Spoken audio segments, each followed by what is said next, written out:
ದೇವೇಗೌಡರ ನಿವಾಸ ರಾಜಕೀಯ ಶಕ್ತಿ ಕೇಂದ್ರವಾಗಿದೆ. ಏನ್ ಷಡ್ಯಂತ್ರ ಆಗಿದೆ ಇದು? ಯಾರು ಷಡ್ಯಂತ್ರ ಮಾಡಿದ್ರು ಅಂತ ತಮ್ಗನ್ಸುತ್ತೆ? ಡಿ ಕೆ ಶಿವಕುಮಾರ್ ಮಾಡಿರೋದು ಕುತಂತ್ರ ಕೆಲಸ. ನಾವು ಎಚ್ ಡಿ ರೇವಣ್ಣ ನಮ್ಮ ಅಂತ ಅಭಿವೃದ್ಧಿ ಅಧಿಕಾರಿ ಶಾಸಕರನ್ನ ನಾವು ನಮ್ಮ ಗ್ರಾಮದಲ್ಲಿ ಬಿಟ್ಕೊಡ್ತೀವ. ನಾವು ನರಸೀಪುರ ಕ್ಷೇತ್ರದಲ್ಲಿ ಹೆಮ್ಮೆಯಿಂದ ಹೇಳ್ಕೊತೀವಿ, ಎಚ್ ಡಿ ರೇವಣ್ಣ ಯಾವುದೂ ತಪ್ಪು ಮಾಡಿಲ್ಲ ಅಂತ. ಎಲ್ಲ ಕೆಲಸನೂ ಕಾರ್ಯಗಳು ತುಂಬ ಚೆನ್ನಾಗಿ ಮಾಡಿದ್ದಾರೆ. ಹಾಗಾಗಿ ಅವ್ರು ತಪ್ಪು ಮಾಡಿಲ್ಲ ಅಂತಲೂ ಹೇಳ್ತೀವಿ. ಹಾಗೂ ಮುಂದೆ ಎಲ್ಲರೂ ತಪ್ಪು ಮಾಡಿರೋರು ನಮಗೆ ಇನ್ನು ಮುಂದೆ ಪಶ್ಚಾತ್ತಾಪ ಪಡ್ತಾರೆ. ಅದನ್ನು ತೋರಿಸ್ತೀವಿ ನಾವು. ಒಳನರಸೀಪುರ ಕ್ಷೇತ್ರದವ್ರು ನಾವು ತೋರಿಸ್ತೀವಿ, ಅದು ನಮ್ಮ ಶಕ್ತಿ ಬಲ ಏನಿದೆ ಅಂತೇಳಿ ತೋರಿಸ್ತೀವಿ ಮುಂದಕ್ಕೆ. ಡಿ ಕೆ ಶಿವಕುಮಾರ್ ಯಾಕೆ ಈ ಷಡ್ಯಂತ್ರ? ಒಕ್ಕಲಿಗರ ನಾಯಕಕ್ಕೆ ಯಾಕೆ ಕಾರಣಕ್ಕೂ ದೇವೇಗೌಡರವರೆಗೂ ಡಿ ಕೆ ಶಿವಕುಮಾರ್ ಒಕ್ಕಲಿಗ ಆಗಲ್ಲ. ಹಾಸನ ಜಿಲ್ಲೆ, ಮಂಡ್ಯ, ಕೋಲಾರ, ತುಮಕೂರು, ಬೆಂಗಳೂರು ರಾಜಕಾರಣನೇ ಬೇರೆ, ಜಾತಿನೇ ಬೇರೆ. ದೇವೇಗೌಡರನ್ನ ಯಾವ ಕಾರಣಕ್ಕೂ ಯಾರು ಎಣೆಯೋಕ್ಕಾಗಲ್ಲ ಈ ರಾಜ್ಯದಲ್ಲಿ. ತಾವೆಲ್ಲರೂ ಬಂದಿದ್ದೀರಿ, ಈಗ ಹೊಳೆನರಸೀಪುರ ಮತ್ತು ಹಾಸನದಿಂದ ತಾವು ಬಂದಿದ್ದೀರಿ. ನೈತಿಕ ಧೈರ್ಯ ತುಂಬ್ತೀರಾ ಹೇಗೆ ಅಂತ JDS ಜೊತೆಗೆ, ಪಕ್ಷದ ಜೊತೆಗೆ? 6 ಸರಿ ರೇವಣ್ಣವ್ರನ್ನ ಈ ಕರ್ನಾಟಕದಲ್ಲಿ 224 ಜನ MLA ಇದಾರಲ್ಲ, ಅಭಿವೃದ್ಧಿ ಅಧಿಕಾರ ಅಂತ ಯಾರನ್ನ ಕರೀತಾರೆ? 224 ಜನದಲ್ಲಿ ಎಚ್ ಡಿ ರೇವಣ್ಣವ್ರನ್ನ. ಇನ್ಯಾರನ್ನಾರು ಬೇರೆಯವ್ರನ್ನ ಕರೀತಾರ? ಏನೇ ಇನ್ಯಾರನ್ನಾರು ಕರೀತಾರ? ಆರೋಪ ಮುಕ್ತವಾಗಿ ಬರ್ತಾರೆ ಅಂತ ತಮ್ಗನ್ಸುತ್ತೆ? ಖಂಡಿತ ಖಂಡಿತ. ದೇವರ ಆಶೀರ್ವಾದ. ದೇವೇಗೌಡರು ದೇವ್ರು ನಂಬಿದ್ದಾರೆ, ರೇವಣ್ಣವರು ದೇವ್ರು ನಂಬಿದ್ದಾರೆ.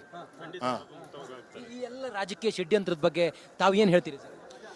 ಇದನ್ನೆಲ್ಲ ಬೇಕಂತ ಕುತಂತ್ರ ಮಾಡಿದ್ದಾರೆ. ಹಾಗಾಗಿ ಅದನ್ನೆಲ್ಲರೂ ಸರಿಪಡೋದಿಲ್ಲ. ಮುಂದಿನ ದಿನಗಳಲ್ಲಿ ಸರಿ ಹೋಗ್ತದೆ. ಅದು ಎಲ್ಲ ಇಚ್ಛೆಗಳು ದೈವ ಇಚ್ಛೆಯಿಂದ ಎಲ್ಲ ಏನೇನಾಗಿ ತಪ್ಪು ಮಾಡಿದ ಶಿಕ್ಷೆ ಆಗ್ತದೆ, ಕೊಡ್ಲಿ ಅಂತ ಹೇಳಿ ನಾವು ಹೇಳಲಿಕ್ಕೆ ಇಷ್ಟಪಡ್ತೀವಿ.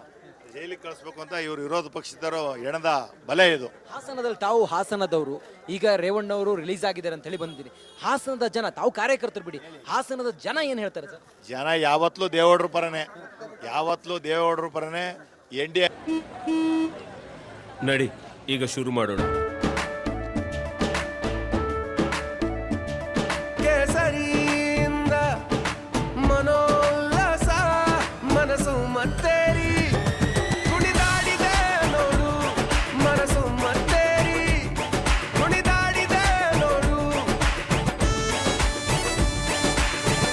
ಕ್ಷಣ ಕ್ಷಣವೂ ಆಚರಿಸಿ ಕೇಸರಿ ಹಬ್ಬ. ವಿಮಲ್ ಬಾಯಲ್ಲಿ ಹೇಳಿ ಕೇಸರಿ. ಅಭ್ಯರ್ಥಿಯಾಗಿದ್ದಾರೆ ಇವತ್ತು. ಗೆದ್ದೇ ಗೆಲ್ತೀವಿ. ಮೋದಿ ಮತ್ತೆ ದೇವೇಗೌಡರಿರೋವರೆಗೂ ಕಾಂಗ್ರೆಸ್ ಇಲ್ಲಿ ಏನು ಮಾಡೋಕ್ಕಾಗಲ್ಲ ಕರ್ನಾಟಕದಲ್ಲಿ. ಎಲ್ಲದರಿಂದ JDS ಮತ್ತೆ ಪುಟ್ಟಿದ್ದು ಹೇಳುತ್ತೆ ಅಂತ ಹೇಳಿ ತಮ್ಗನ್ಸುತ್ತಾ? ಖಂಡಿತ ಖಂಡಿತ ಖಂಡಿತ 100% ಪುಟ್ಟಿದ್ದು ಹೇಳ್ತೀವಿ ಸರ್. 100% ಪುಟ್ಟಿದ್ದು ಹೇಳ್ತೀವಿ. ಇಲ್ಲಿ ರಾಜಕೀಯ ಷಡ್ಯಂತ್ರ ಮಾಡಿರ್ಬೋದು, ಕಾಂಗ್ರೆಸ್ನ ಬಿದ್ದುಗಳು ನಡೆದಿರ್ಬೋದು ರೇವಣ್ಣರ ಬಗ್ಗೆ. 100% ಮತ್ತೆ ನಾವು ನೆಕ್ಸ್ಟ್ ನಮ್ಮ ಗೌರವ ನಮ್ಮದೇ ಗೌರ್ಮೆಂಟ್ ಬರುತ್ತೆ. ಅಲಯನ್ಸು, ಖಂಡಿತ ಅಲಯನ್ಸು. ಈ ಕಡೆ ಬರ್ರಿ ನೋಡ್ರಿ ಹೇಳಿ. ಸರ್ಕಾರ ರಚನೆ ಮಾಡ್ತೀವಿ. ನಮ್ಮ ರೇವಣ್ಣ ಸಾಹೇಬರು ಹೋಮ್ ಮಿನಿಸ್ಟರ್ ಆಗೇ ಆಯ್ತಾರೆ, ಅದರಲ್ಲೇನು ಎರಡು ಮಾತಿಲ್ಲ. ಈ ರಾಜ್ಯ ಆಳದಂತೂ ಖಚಿತ. ಹೌದು, ನಾಯಕರ ಮೇಲೆ ನಿಜವೇ ಇದೆ, ಭರವಸೆ ಇದೆ, ಅಪಾರವಾದ ನಂಬಿಕೆ ಇದೆ. ಅವ್ರು ನಮಗೆಲ್ಲ ಇಲ್ಲಿ ಅವ್ರು ನಮಗೆಲ್ಲ ಕಾಪಾಡ್ತಾರೆ ಅನ್ನೋದು ನಮಗೆ 100% ಸತ್ಯ. ದೇವರು ಕೈ ಹಿಡಿತಾರೆ, ನಮಗೆ ನಂಬಿಕೆ ಇದೆ. ಹಾಸನದ ಜನರಿಗೆ ಸತ್ಯ ಯಾವುದು, ಸುಳ್ಳು ಯಾವುದು ಅಂತ ಗೊತ್ತಿದೆ. ರಾಜಕೀಯ ಷಡ್ಯಂತ್ರ ಅನ್ನೋದು ಗೊತ್ತಿದೆ. ಒಕ್ಕಲಿಗ ನಾಯಕನಾಗ್ತೀನಿ ಎನ್ನುವ ಹುಂಬು ಧೈರ್ಯದಿಂದ DK ಶಿವಕುಮಾರ್ ಈ ರೀತಿ ಆಟ ಆಡಿದ್ದು, ಈ ರೀತಿ ಗೇಮ್ ಆಡಿದ್ದು ಜನರಿಗೆ ಗೊತ್ತಿದೆ ಏನು ಅಂತೇಳಿ ಇವತ್ತು ಹಾಸನ ಹೊಳೆನರಸೀಪುರದಿಂದ ಬಂದಿರುವಂತ JDSನ ಬೆಂಬಲಿಗರು, ರೇವಣ್ಣ ಅವರ ಬೆಂಬಲಿಗರು ಇವತ್ತು ಈ ಮಾತನ್ನು ಹೇಳ್ತಾ ಇದ್ದಾರೆ. ಆ ಮೂಲಕ ಇದೊಂದು ಮತ್ತೊಂದು ಹಂತಕ್ಕೆ ತಲುಪುವ ಹಂಗೆ ಕಾಣಿಸ್ತಾ ಇದೆ.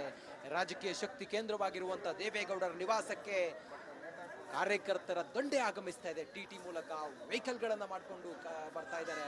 ಆ ಮೂಲಕ ನಾವು ದೇವೇಗೌಡರ ಫ್ಯಾಮಿಲಿ ಜೊತೆಯಲ್ಲಿ ಯಾವುದೇ ಸಮಯದಲ್ಲಿ ಇರ್ತೀವಿ, ಅವರಿಗೆ ನೈತಿಕ ಧೈರ್ಯವನ್ನು ತುಂಬ್ತೀವಿ, ಅವರು ಕಳಂಕ ರಹಿತವಾಗಿ ಹೊರಗಡೆ ಬರ್ತಾರೆ ಅನ್ನೋ ಮಾತನ್ನು ಹೇಳ್ತಾರೆ.